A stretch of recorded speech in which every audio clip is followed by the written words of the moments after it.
Hello, hello, hello. Welcome back to another YouTube and Facebook Live with me, Prandhara Prem, our Sacred Sex Talk conversation. I am excited to have Shawn Belton on here tonight joining us, who is a shamanic coach and Tantra practitioner as well.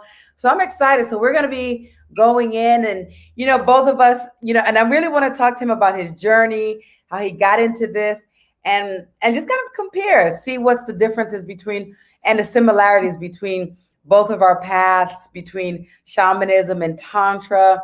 I'm not sure how many of you know, but I've also studied shamanism. I did a 13-month medicine woman's training, and I kind of started with shamanism before tantra. So this is going to be great. Just talk about two different kind of healing works and how they might work well together or not. And let's see where it goes from this. So hello, Shawn. Welcome. How are you? I'm good. And yourself? How are you, Renee? I'm good. I'm good. You want to introduce yourself a little bit? Tell us who you are. Shawn Belton. I am an artist, as well as an art therapy life coach, a shamanic life coach, anger management specialist, and a Tantra practitioner.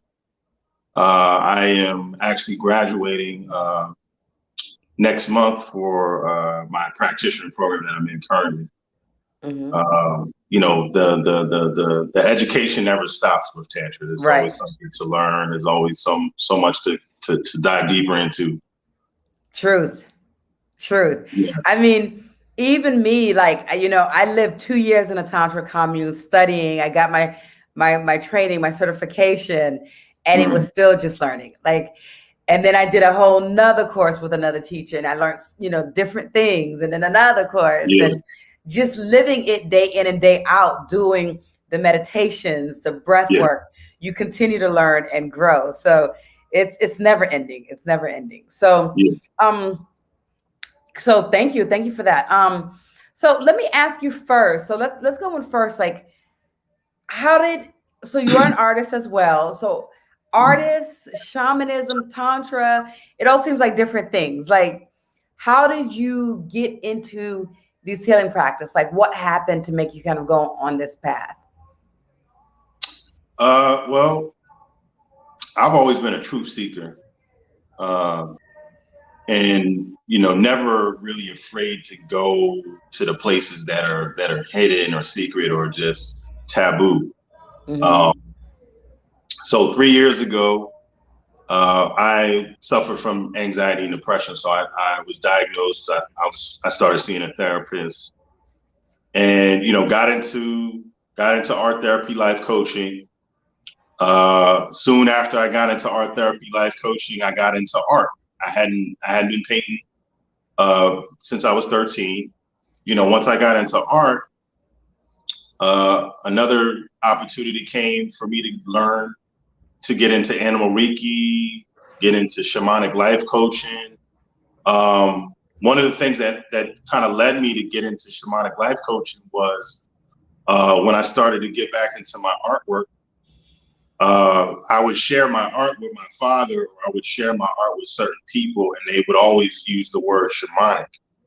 And I didn't know what that meant at the time. Mm-hmm. I had heard of a shaman or whatever like that, but I didn't know what it meant for something to be shamanic.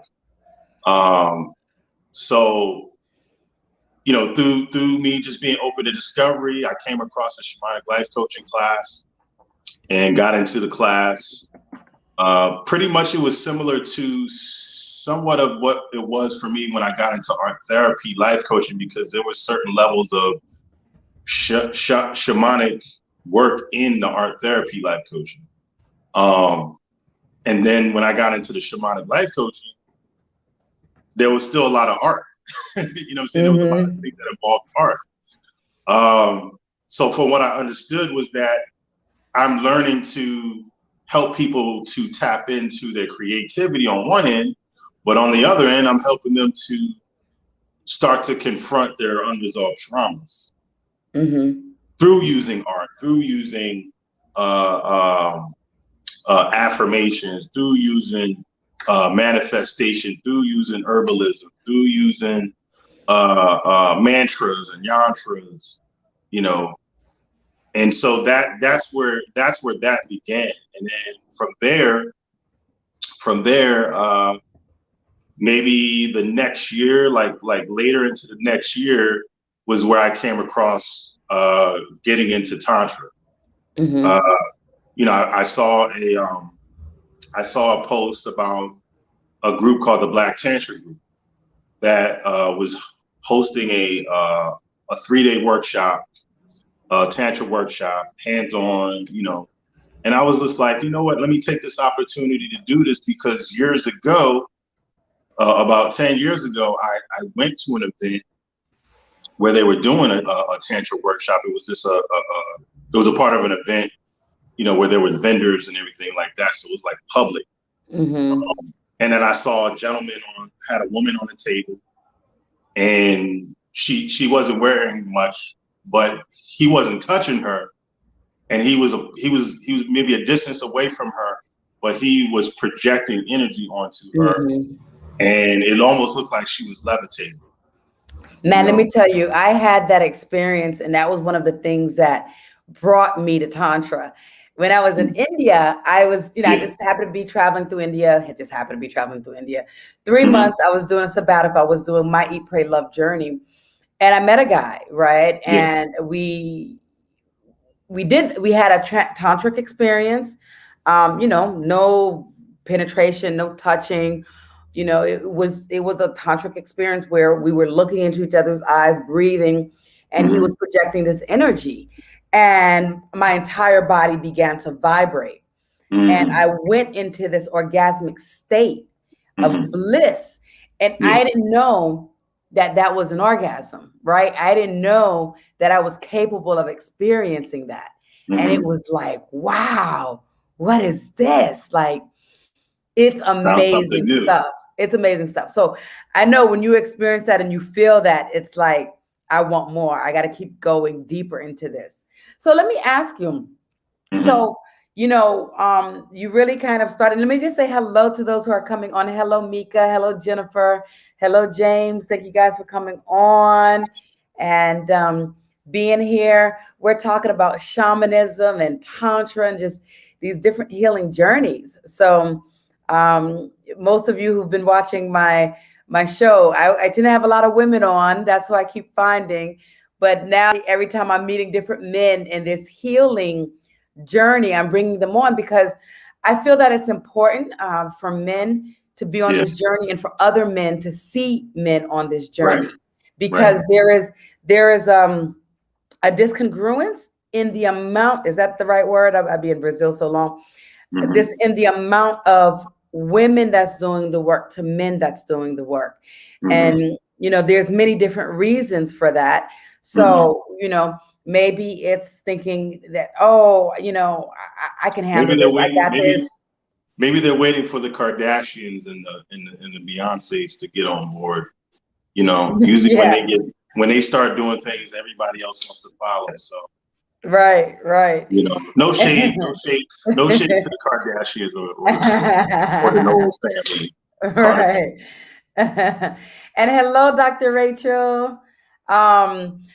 Yeah, so you know, as more and more that I'm connecting with men who's doing this work, I want to start bringing them on here, and I really want us to do the work, and the healing needs to be done. I mean, we have so much generational trauma. So, you know, and so speaking of that, like what brought you to this, you were saying was depression, right? Like, so you were in a depressive state. Like, how do you feel that shamanism and Tantra help you get out of that depression, or are you still battling it, or is it just making things just a little bit easier? Like how is that helping you, or, you know, this work helping you through? The work is helping me focus on what I don't have. I mean, focus on what I do have control over versus what I don't. Once I have that understanding and awareness, it became less overwhelming for me to be, you know, in my head and worrying about things that I shouldn't be worrying about. You know, I mean, it's like, you know, as a man, you already got enough to deal with in the world. Why have an extra thing to worry about, you know, or be in my head about, you know? You know, it was different things that I was doing to help myself alleviate that.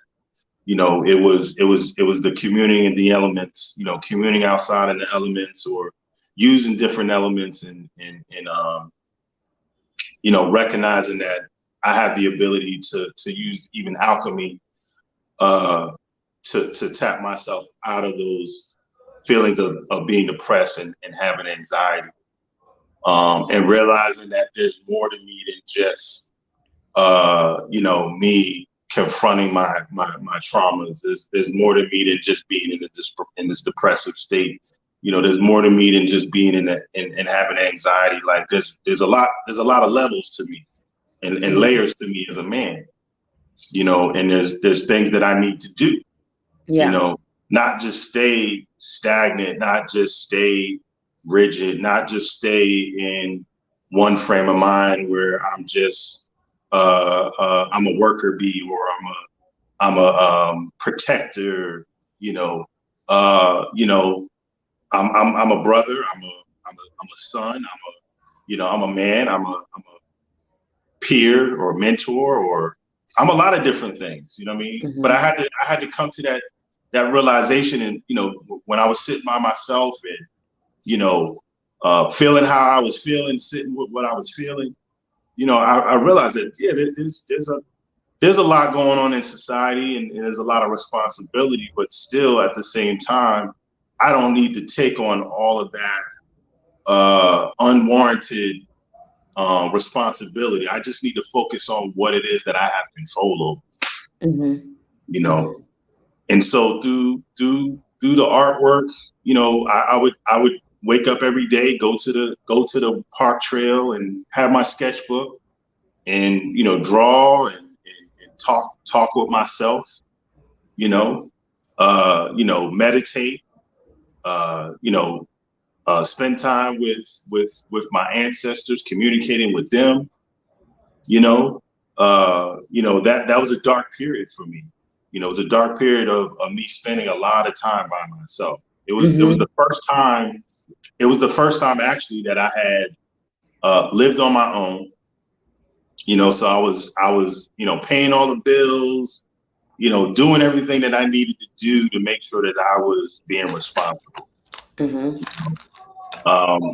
I had some certain things happen that shook me up financially.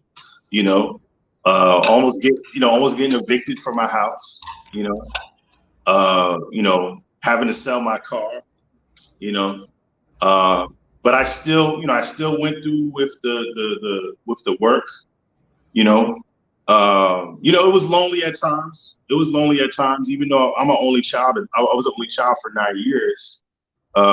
It was a lonely and dark time. But I was able to get through that period, mostly with me practicing manifestation through, using affirmations, writing, speaking to myself, recording myself, speaking affirmations, listening to my affirmations when I would go to bed, listening to certain programming, like as far as like that would feed me, as versus, kind of put me in a negative state. Right. So I was very selective in what it was I was watching, what I was consuming. Had to work on my diet, because my diet was very bad at that time. I was about 255 pounds. That was the biggest I had ever been. So those are things that I practice day to day to help me get out of that rut of depression and anxiety. Right. I won't sit here and say that I don't have periods where that may come up. You know what I'm saying? But where I am now, I'm not where I was 3 years ago. Right. I'm in a much better place. Right. Right. So just real quick, somebody's asking how they can share this. So in my private group, the Tantra and Sacred Sexuality, it is a private group, so this cannot be shared. But on my regular Facebook, you can share this, or my YouTube. If you want to share this, this is also on YouTube live at the same time. I have this streaming live in 3 different places: YouTube, my regular Facebook page, and in my private Facebook group. Okay, so through the private Facebook group, it cannot be shared because that is a private group. But thank you for wanting to share that. Yes, please go ahead and share that, because I can feel it already. We're gonna go deep. This is gonna be great, and there's a lot of people who can connect. If you are not following me, follow me.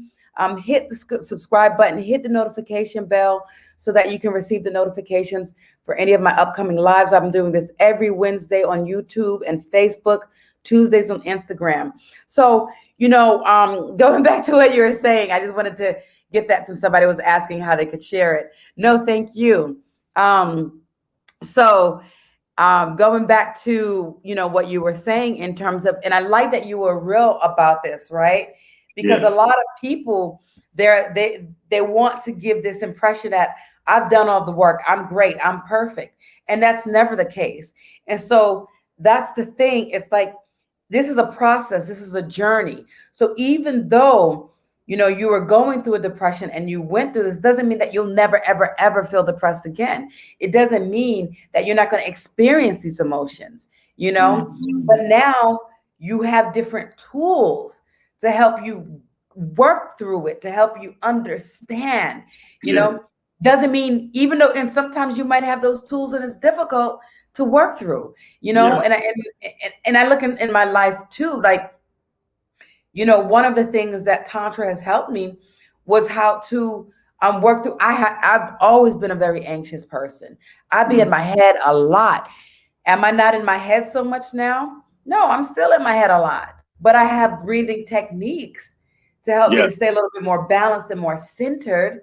I have tools and techniques to really work on loving myself, to get to the point where before I could never even touch myself. Now I can, now I can have full body orgasms. Now I can have a conversation with someone and not get all angry and upset and and so, I now just experienced my first full body orgasm earlier this year. Mm-hmm. And the more that you stay in this and do this work, that get even stronger, even more intense. So, and so we'll do it. We're going to go on to the full body orgasms because, this is important for people to hear. Our bodies can do so much. We don't realize how much our bodies can do, and so, we've gotten so used to, what we watch on media, on TV, and we're having traditional sex. Right. But it's like, there's so much more than just that. We're all energy. And so like when you were talking about that experience with the Black Tantra group, where they were doing the table work and projecting energy, all energy. And this is one of the things that I learned from Tantra was we are energy, and we do have to be careful with who we're exchanging energy with. Right. So that's one of the things. And so sometimes you realize you might be very anxious or depressed or something, but it might not even be your stuff. It might be something that you're taking on from a partner or an ex. You're taking on their energy. So, or an ancestor. Or the ancestors, because yes, we have cellular memory. So we hold on to these different things in our cellular memory from our parents, our grandparents, our great-grandparents, our ancestors, like you're saying. So a lot of times these things are not ours. And so it's through this work where we can cleanse our energy through active meditations, through shamanic cleansings, breath work. These are just different tools to help us cleanse our energies, to help us go deeper in this work. Right. And a lot of times going into that shadow work, and it's not easy and it's definitely not fun. So, but you come out on that other side and you learn a little bit more and you feel a little bit more, so it's beautiful. Yeah. So what is, and I'm going to ask you, what was your shamanic journey like? Because I think mine was different. And I'll share a little bit about mine because I started doing shamanism in the US. And when I was in the US, my journey was going to medicine wheels, sister circles and different things like that. And it was a lot of drumming. Now in South America, when I came to South America, it looked completely differently, where I was doing ayahuasca, San Pedro, peyote, hape, jurema. These are all different types of plant medicines that help you to actually go in and see things that you need to work on, to see what questions you have. You may not even know what questions you have, but they come out. Right. And it was a deep process. When I was doing plant medicine, man, it was graphic. I was diarrhea, vomiting, seeing all kinds of things. But I would come out feeling like I completely purged, like I received information that I needed. I got the answers, and it's almost like a therapy session, 10 years of therapy in one sit down or one lay down or whatever happening in that one session. So it's intense. So tell me, what was your shamanic journey like? And I'd love to hear from anybody who's watching, if anybody who's on here is watching, if you've had any experiences with Tantra, shamanism, go ahead and write and let us know. And hello, Myra from Maryland. Okay, so share your journey. So, I mean, what your shamanic work looked like. My shamanic experience, even though it started with me doing some artwork. It started with me doing a lot of writing and journaling, as far as like affirmations, and dealing with things that I wanted to surrender, dealing with things that I was sitting with and feeling at that time. Using different different tools, like as far as like smudging with feathers, and sage, smudging sage with feathers, and clearing my energy and clearing the house, and just looking at nature differently than what I normally would look at. It wasn't until probably, it's going on a year now, right, that I've gotten into the medicines. Prior to that, I hadn't really been into the medicines. I kind of stumbled across the medicines with just me going through and willing to go through certain doors, like with Tantra, with art therapy and all that stuff like that. Doing that opened up that way for me to be able to go and have those experiences with those medicines. So it's going on a year now that I've had those experiences, and mainly those experiences have happened for me here in the U.S. I won't give out exactly where, but just in the U.S. But those experiences, like you said, like, they can be very dark. They can be very revealing as far as things that you need to work on yourself. You get a lot of self-awareness about your body, about your health, about your relationships, how you communicate, how you don't communicate, things in regards to your ancestry, healing those family ties and those relationships within the family. But actually, yeah, just, I've had those experiences of sitting in circles and, with the drums and all of the music and all of like that. And then having those experiences of just being vulnerable and sharing with other people about what it is that I experience or what it is that I feel, and then being able to hold space and give reverence to those people as well, and allowing them to be heard too. Yeah. And then just also too, bonding and developing and building relationships with those people in those communities, and being a support to them, no matter what they are, man, woman, black, white, whatever. Like, I've definitely done a lot of shedding and had a lot of awakening from the shamanic experience. Right. The shamanic experience has also been for me very revealing as far as like, you know, us as humans versus us just focusing on race. You know what I'm saying? Like, we are all humans. You know what I mean? Regardless of our orientation sexually, regardless of our beliefs, of, you know, whatever it is that we fantasize about, whatever it is that, you know, we might have grievances against, you know, none of that shit really matters. Like, Right. at the end of the day, we all human. You know, Right. we might be different, but we all human. You know, and, you know, foundationally, we are all human. So, but it also too, it's expand my thinking. It's expand my just how I approach things, how I view things, how I interact with people. It sort of like has kind of made me sort of like a catalyst or a vessel, Right.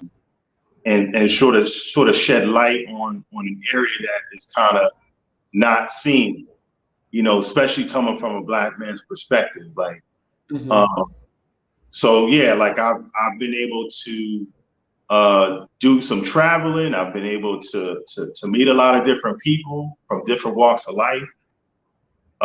You know, people that are doing amazing things in their own communities or doing amazing things just in general. You know, be it anything from music to art to you know, social justice to women's issues. You know, all kind of different things. You know. And speaking of traveling, you're coming to Brazil? Yes. I'm coming to Brazil. Definitely. And I manifested that because earlier this year I did I drew a dream spiral. And on my spiral, like, if you don't know what a dream spiral is, it's basically a vision board that you paint on. You paint a spiral on it, and then you put your pictures or your words, and you put them in the direction of where the spiral is moving forward. So it's like it represents you spiraling these memories forward into existence. Oh, beautiful. I like that. So shortly after I did that dream spiral, I did another one. And then maybe like weeks after that, that's where I came in contact with the person, and we were talking about Brazil, and I was invited. Right. You know? So yeah, I'm definitely gonna follow up on and making that happen. Yes. And you know, and it's so funny because this is the other thing that I've realized in my life since doing this work, right? Is that the power of manifestation happens so much quicker. You know, like I will literally say something and then it happens. And it's like, whoa. But, you know, it just kind of shows me we really have to be careful what we're thinking. And, you know, how many times are we saying, okay, we're going to keep Brazil as an example, right? I want to go to Brazil. And you say it out loud, okay, I want to go to Brazil. But then even in our mind, we're like, yeah, it's not going to happen. I don't have the money. I don't have this. Well, you know, you're trying to manifest that, but you're still thinking these negative thoughts. Because a lot of times I'll just think something and it happens, right? Yeah. And then, you know, and so when we're in this constant flow of working with this sexual energy, our creative life flow energy, the power to manifest is a lot more, you know, it comes a lot more quicker. So, and I've definitely noticed that. Like, and sometimes I scare myself because I'll just say something like, then it happens. And I'm like, wow.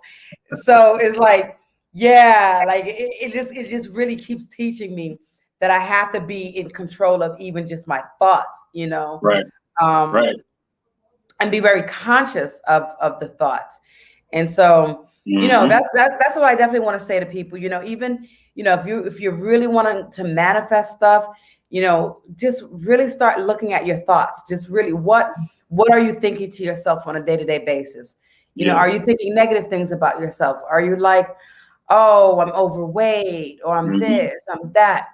And really like start thinking, you know, they have an expression, fake it till you make it, right? There's some truth to that, right? And so if you feel like you're overweight, just keep thinking, no, I'm beautiful. I'm a great size, I'm healthy, and just, shifting it to more positive thoughts. Right. And then see how things start to shift, and then it's not just think that and that's it.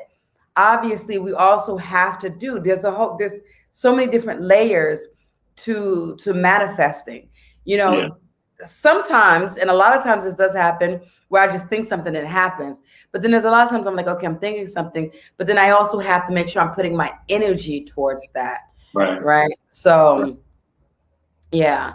So awesome. You're gonna be in Brazil manifesting that. Yeah. And so what would you say are some of the similarities that you've noticed between shamanism and Tantra? Well, coming from the school that I'm a part of, the Ahkura program, which I started out a year ago in the Rites of Passage program, then made my way to the Practitioners program, and then now I'm in the level 1 program. From what I understand, because we practice and learn and study Shamanic Tantra. So in Tantra, shamanism is kind of intertwined. It's intertwined. It's like you have all these, like you have Qigong and Tai Chi, you have yoga, you have sacred sexuality, you have herbalism, you have manifestation, mantras, yantras, medicine. All of these things are intertwined. Just like how Tantra, Tantra is a weaving of all of the beauty, all the beautiful parts of us. Yes. Like basically it's a part of us. We're unlocking these things that are dormant in us. Right. So it's like with your question, like shamanism is kind of intertwined with Tantra. Like it's already a part of Tantra. Yeah. So I don't really see a difference. Like it's a modality within the practice. Did you freeze? I don't know if it was me or you. I don't think it froze, no. Oh, okay. If anybody has any questions, feel free to ask. If you have any questions about shamanism, Tantra, our journey, we're here. We'd love to have this conversation going and be able to assist in any questions that you might have, any specific questions to Shawn or to me, or just in general, ask away. Yeah, and I've definitely seen that the two, they go hand in hand. They're connected. We're both working with, honestly, with both of them, you're working with that sexual energy, right? Even like with shamanism, you're always talking about the snake, that cobra, like at least here, from the work that I've done, a lot of times when you're doing ayahuasca, they say, you go deep, you really go into it when you actually see that snake, right? And so you're working with that Kundalini energy. In both of them, you're doing shadow work, and so both of them, you're going in and you're going into that shadow and that shadow work, and you're going into the darkness, and it's deep and it's intense. And I've noticed that there's a lot of work with the elements, with nature. So so it makes sense, and it's interesting because, like, with my journey, I started down shamanism, and I was doing my shamanic practice, and then I found Tantra kind of in between. But then, I continued my journey into Tantra after, and I really do blend the two in. So, like with working, I'll lead a cacao ceremony. I'll lead a hape circle. I'll do some journeying, some drumming. I'll do, these different things, and it's amazing, right? Yeah. So, and then too, as I'm on this journey, I'm understanding that as a practitioner, like the shamanism is it acts as a tool within your practice. Like it's something that is sacred, just as much as Tantra is sacred. You know what I'm saying? And you give it reverence. You know what I'm saying? And the people that are involved in it, you give reverence to, and they give reverence to the whole ritual of it, the whole process of it, you know, is such an intimate thing, you know. So like, yeah, like it's very much intertwined. Like, you know, from what I've been taught, you know, and then just the experiences, hands-on experiences that I've had, you know, both are very similar. Mm-hmm. You know, the only difference is in Tantra is that, you know, there may be a situation where there's a table. It may not be a table. It may be a situation where you're just, like you said, you're doing shadow work. Mm-hmm. You know, so I would say like that's really the big difference. As far as similarities, yeah, like the similarities are that these two different modalities, these two modalities are they're intertwined. Mm-hmm. You know, they have the ability to bring out the dark in you and the light in you. You know, the not so nice pretty things and, you know, the beautiful things. Right. You know, but it's like you come out more self-aware of what it is that you need to work on. Yes. And you might have not been aware of certain things that you had going on, you know. Right. So true. You know, and I think that's the thing is like these bring out things to help you be aware of what you need to work on. It brings out what you need to see. Doesn't mean you're going to do it, but it shows you. And sometimes you're like, okay, I see this, but I'm not ready yet. There's no right or wrong. It's just if you choose to do so and surrender, then this is the way that your life is going to go. If you choose not to, like I said, there's no right or wrong. If you choose to go that way, then hey, whatever comes is going to come based on that decision that you made. So it's just like my whole thing on this journey has been, you know, to push past the fears. Right. You know, confront whatever it is that you need to confront. You know, whatever it is that shows up for you, deal with it. You know, because it's not up to anybody else. It's your responsibility. And as an adult, you know, you can't put the blame. You can't play victim and point the finger at your parents. You can't point the finger at anybody but yourself.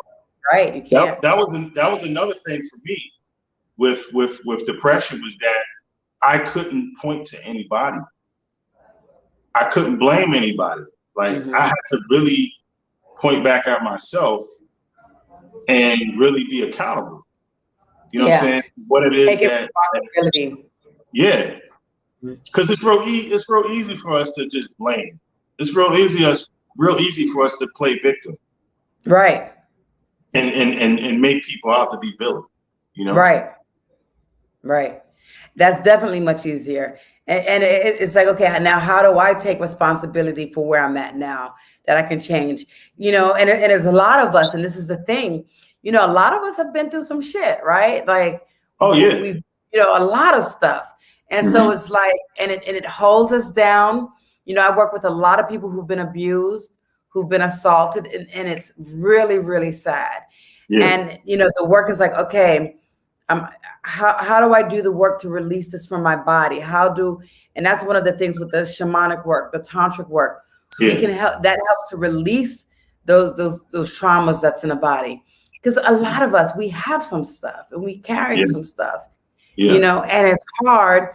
But sometimes we also need that support. We need to have someone, you know, to know that we're going to be in a safe space, that someone can hear us, that can help us, you know, so that we can start doing the work that we need to do to heal ourselves, to go on that path. Because it's not easy. It's not easy. Trusting yourself, and just having that trust for other people that are holding space for you, and feeling safe with those people. You know, it does play a role in you making that decision to push past your fears and really go and deal with what you need to deal with. Yes. Yeah. So we have a question from Narissa. How can you control bringing out the good? I'm not sure if I understand that question, but do you understand it, Shawn? You can't control whatever comes out. Whatever comes out comes out. It's just a matter of you recognizing. It's just a matter of you recognizing what is and what isn't, and look at that as something that, okay, I need to hone on that. I need to work on that. I need to bring that out more. I need to be more consistent with that. I need to not stay in this little box. I need to embrace all aspects of me as a man or as a woman, or whatever it is I identify as, like. Right. And that's the thing, and that's the big thing with Tantra and shamanism is learning to let go of control. Learning to let go of control. Yeah, definitely. I was about to say that. I was just about to say that in shamanism. A lot of, from my observation, a lot of people fight with wanting to be in control, and it's not going to help you. Right. It's not going to help you to fight and want to be in control. It's like I like to describe it as this, and you could probably relate to this sitting with ayahuasca, right? Mm-hmm. So grandmother will give you that tough love, right?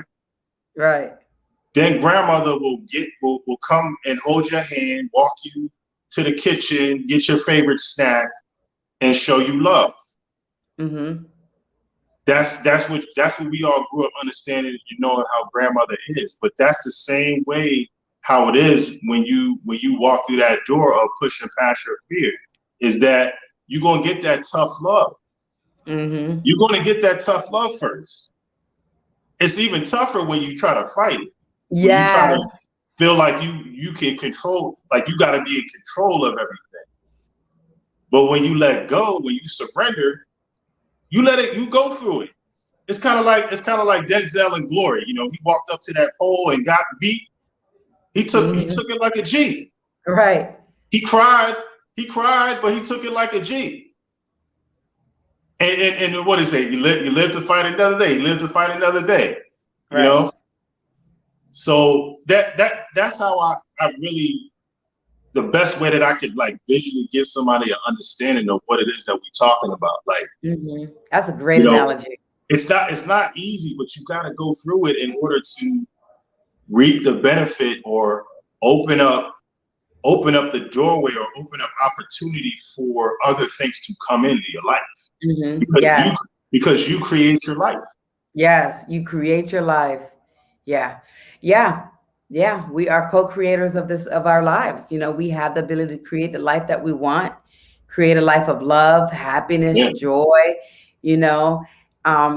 and that's the big thing. A lot of the things, a lot of my work when I'm working with clients individually is helping them to get to that point of letting go of control. So one of the things that you notice with Tantra, it's connected to everything else, right? Tantra means connection. Everything is connection. It's about expansion, weaving of connection, right? So a lot of times if someone comes to me, this is just an example, and they have that difficulty of letting go of control at work. They got to make sure everything is a certain way. They got to manage it.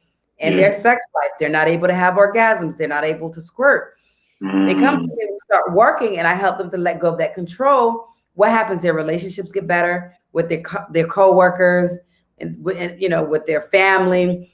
They're not as anxious, and they're actually able to have full body orgasms. So it's not something you could just snap and be like, okay, I'm letting go of control. It's a process. You have to do the work to be able to let go of that control. And a big one of the biggest keys that I teach is the breath work. Breath work is the foundation of being able to let go of control.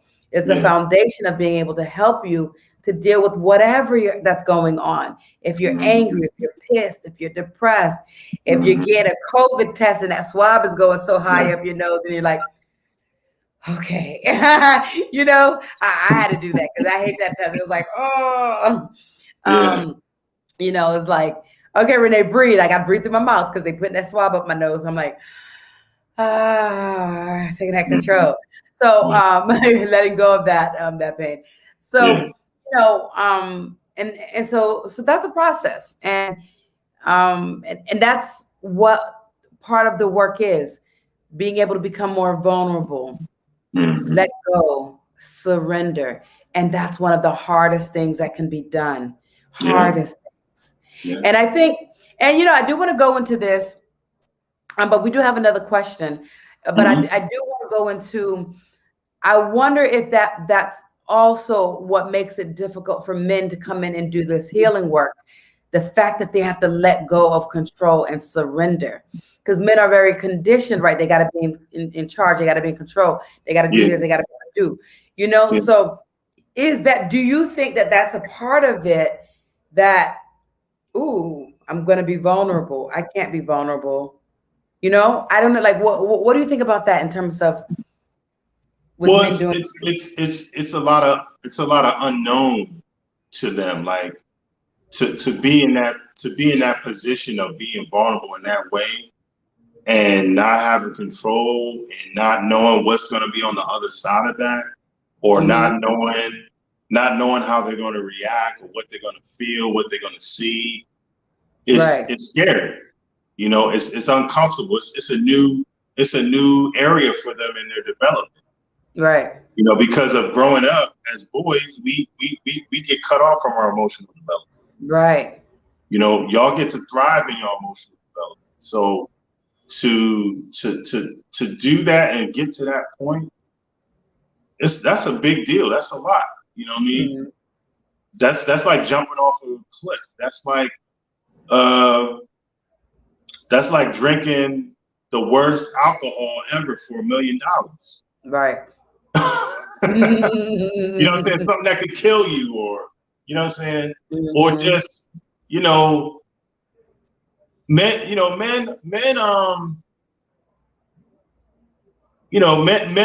will portray themselves outwardly that they're courageous, they're this or that, but a lot of times with that, sometimes they're thrusted into that, right? Where and then they become they kind of blend in with that or adjust to that. Right. But for them to be that open and be vulnerable,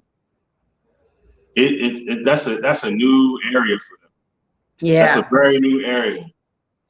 Especially a man who is dominant. Be it if he's dominant just masculine wise, if he's dominant sexually, or he's just a dominant personality. That's a hard thing for him to do. Right. Right. And then coming up the way we came up, a lot of us, we had rigid parents, or rigid guardians or family members that raised us. So that rigidness is in us, deep embedded in us. So for us to, step outside of that, that's kind of like, just like how, like, in history where it's like people are used to a certain way of life, and then all these other people are evolving, and we're going into a new century or whatever, and then you still got people that are cowboys, they want to ride horses and shoot, and then you got people that are like going to the city, right? And then the cowboys are looking at the people that live in the city crazy, right? It's kind of like that. It's like a lot of men are kind of stuck in an old way or old paradigm, and they're looking at the new paradigm. They're looking at the people in the new paradigm like they're crazy. Like, I'm sure a lot of people or men probably look at me like either I'm crazy or that I'm brave. But men are at different levels. Like they're at different levels in their understanding and their consciousness. They're at different levels even in their healing. Right. And that's the thing. Even if people are looking at you like you're crazy, you continue down the path and you do the work, then they're going to be like, oh wow, that's amazing. They start to see things differently. But you got to stand true to who you are, and you got to do the work. And honestly, not worry about what other people think. Like, they're not living in your body. They're not the ones that's sleeping with you at night. Like, literally you know what I'm saying? Like, that was another thing. That was another thing I was going to say, is that a lot of men are very much concerned about what other people think. Mm-hmm. You know, they may not act like, they may not say that they care about it, but deep down, they look at that, and that's a factor in whether they are going to surrender or not. Right. But that's why I said earlier, like let the Kardashians tomorrow, Right. you know, go and do the stuff that we talking about. They all will start doing it. Yep, that's true. That's true. That's true. You know. So yeah, so let me ask you, and we're gonna get Jennifer has a question, so we're gonna get Jennifer. But what can you say to men? Like if there's a man out there that's like, I need to do the work, but I don't know. Like what advice can you give to him to help him take that leap? I would just tell him to trust himself. Mm-hmm. You know, be open to discovery. Nice. You know? Beautiful. Be open to discovery. What's the worst that can happen? Mm-hmm. You know, right. What's the worst that can happen? Mm-hmm. You know, but I'm like, also too, it's like, yo, it's your choice. Whatever you choose to do, you got to live with it. Right. Yeah. You That's know? true. So if you choose to stay over here, you got to live with that. Mm-hmm. That's nobody's fault. Right. Right. Thank you. Thank you. Mm-hmm. Yeah. Yeah, that's deep. That's true. So Jennifer says, does shamanic work need to be altered when working with people that show signs of psychosis or deeper ingrained disorders? I definitely say yes, especially if you are using plant medicine like ayahuasca, because it can bring them closer into that psychosis. And you know, it's intense work. So yeah, it definitely needs to be altered. You know, if anybody's on medications, MAOI inhibitors, then definitely shouldn't be doing plant medicine, or at least be making sure that you're being accompanied by your doctor, the person you're drinking with. They're aware of all of this, and you're just closely monitored. Yeah.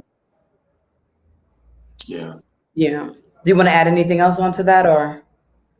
I think with just traditional, if you're doing traditional shamanic work, like journey and things like that, it may not have to be altered too drastically, but I think more with the plant medicine. If you're doing, it depends on what you're doing. If you're doing like a, medicine wheel, journeying, you might, want to be careful. I think that the thing is, with any of this, if the person, the person who's leading, they're going to feel that energy. They're going to do an intake to see what's going on with that person, where they're at, and go from there. Because, personally, any session that I do is not going to be the same with any one person.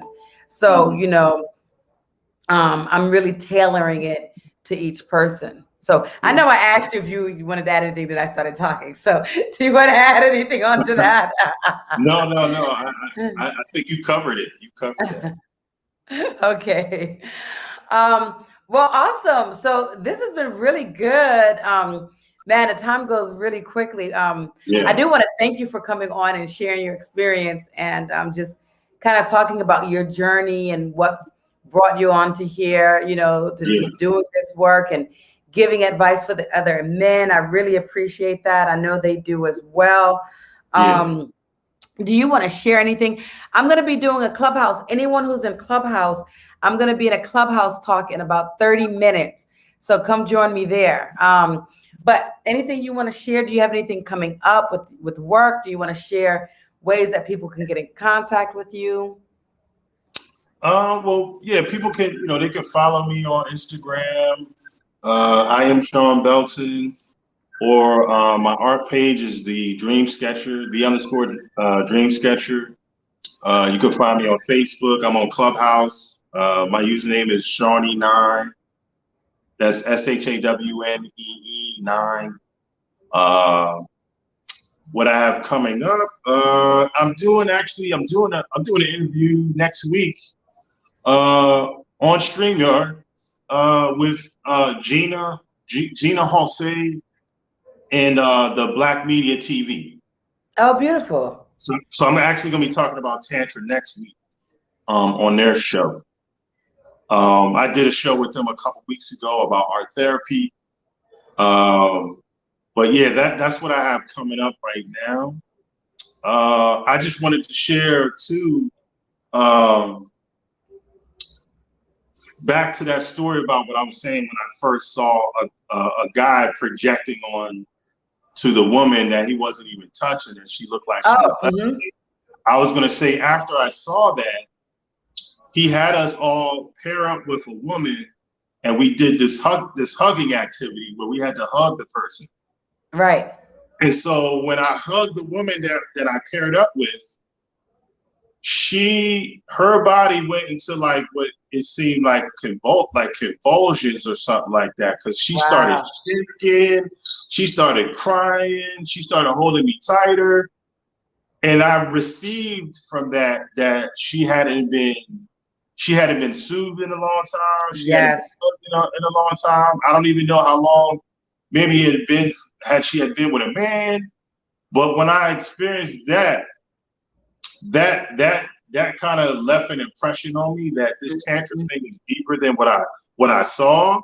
Yes. But it wasn't until years later that I really like took it seriously and came across like the workshop that I went to where I met my teacher.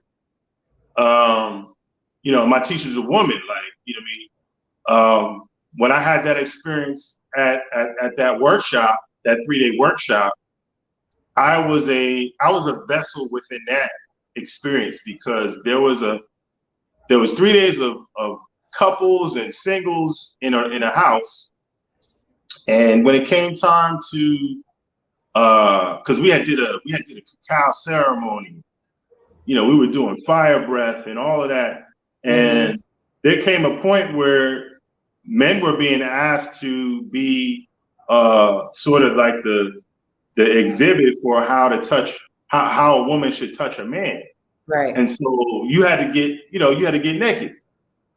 So none of the men stood up. So I unrobed and got naked and laid down and allowed myself to be the vessel for the women, so that the women could learn properly how it is to touch a man when they're working on their client or if they're working on their partner.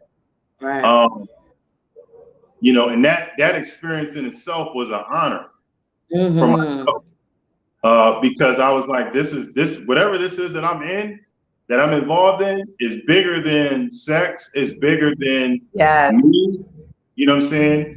And I was like looking around, I was like, okay, I see that there's couples, I see there's singles, but I was like, there's not a lot of men in Tantra. Yeah. So that was something too that resonated with me, that said, all right, I'm gonna be a vessel.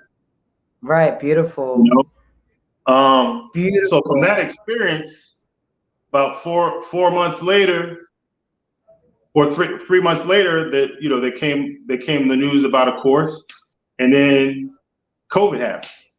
Man. And it's so interesting because just when you say that, I think about like when I teach my courses, I teach Tantra massage, Yoni massage. I do different workshops as well.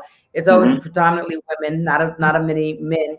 But even when I'm teaching my course, my Tantric massage courses, I'll say, would somebody like to volunteer so that we could teach the women how to, do the massage on the man? And it's that same thing. There's a lot of hesitation.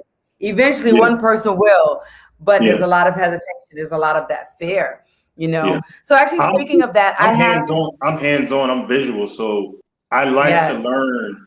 Like, the books are cool, the videos are cool, but I like to be there to be able to see what it is that I need to be doing and what I should be doing. And that's the thing with Tantra. You have to experience it. It's like you can read and read and read, but you don't get it until you actually experience it. You live it. You're hands-on. And that's what I've noticed. So, so speaking of that, I do have a Yoni massage course currently on Mondays. This week, next Monday will be the second week. So that is the last time to register if you still want to join. there's still time to join the Yoni massage course. It's on Mondays at 6:30 p.m. Eastern Standard Time. It's a total of 4 weeks. You get the replays as well as the PowerPoint slides so you can practice at home. I am teaching Yoni massage, vaginal mapping, clitoral mapping, G-spot massage as well. So it's going to be great. I'm also teaching breath work. We're going to be doing vibrational meditation to move the energy through you. In April, I do have a Feeling Myself 30-day adventures in erotic pleasure for both men and women to learn about, just different techniques for self-pleasing, to really work with that energy, moving that energy up. All of that information is on my website at www.prandharaprem.com. You can also follow me on Instagram at prandharaprem_tantra. Twitter and Facebook are both Renee Adolphe. And then I have Patreon/PrandharaPrem. I have different tools, techniques, tips on Tantra. Sundays are self-exploration Sundays. Monday are Monday meditations. Tuesday are Tantric Tuesdays. So you can follow me and join me on one of those things. And I give you Patreon member only, so you get things that you're not going to see on my Facebook or Instagram or YouTube. Then I'm also on Clubhouse at Prandhara Prem. So if you have any questions, you can also send me an email. You can message me. I got lots going on. I have my retreat in Brazil for women of color, July 30th to August 7th. This year is going to be lit. So thank you once again, Shawn, for being on here. It was a pleasure to have you. Thank you. And thank you to all of those who are watching, who shared. If you haven't shared, please do share. If you haven't liked, give me a thumbs up, please. And don't forget to hit that subscribe bell. So have a wonderful one. Bye.